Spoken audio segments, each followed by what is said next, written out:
Hi friends, இன்றைக்கி நம்ம செய்ய போகிறது வாழைப்பூ சட்னி. கடாயில் எண்ணெய் ஊற்றி சூடாச்சு. 1 டேபிள் ஸ்பூன் உளுந்தம்பருப்பு, 1 டேபிள் ஸ்பூன் கடலைப்பருப்பு, 4-5 பூண்டு வதக்கிக்கலாம். காரத்துக்கு ஏற்ற வரமிளகா, சின்ன வெங்காயம் 20 வதக்கிக்கலாம். இப்போ வதங்கிடுச்சு லைட்டாக. இது கூட ஒரு தக்காளி, கொஞ்சோண்டு புளி போட்டு வதக்கிக்கலாம். அது வாழைப்பூ பொடியாக நறுக்கி வச்சுக்கணும். அளவு உப்பு போட்டாச்சு. இப்போ நம்ம வதக்கிக்கலாம். ஆறுனதுக்கப்புறம் அரைச்சி தாளித்து வச்சுக்கலாம். ஆறிடுச்சு. இது மிக்ஸியில் போட்டு நம்ம அரைக்க போகிறோம்.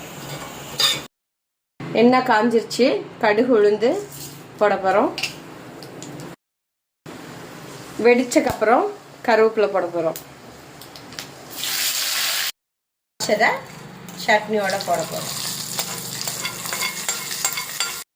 சுவையான வாழைப்பூ சட்னி ரெடி ஆயிடுச்சு. தோசைக்கு, இட்லிக்கு தொட்டுக்க சூப்பரான சைடிஷ். உங்கள் வீட்லேயும் செஞ்சு பாருங்கள். குழந்தைங்களுக்கு ரொம்ப பிடிக்கும். நன்றி.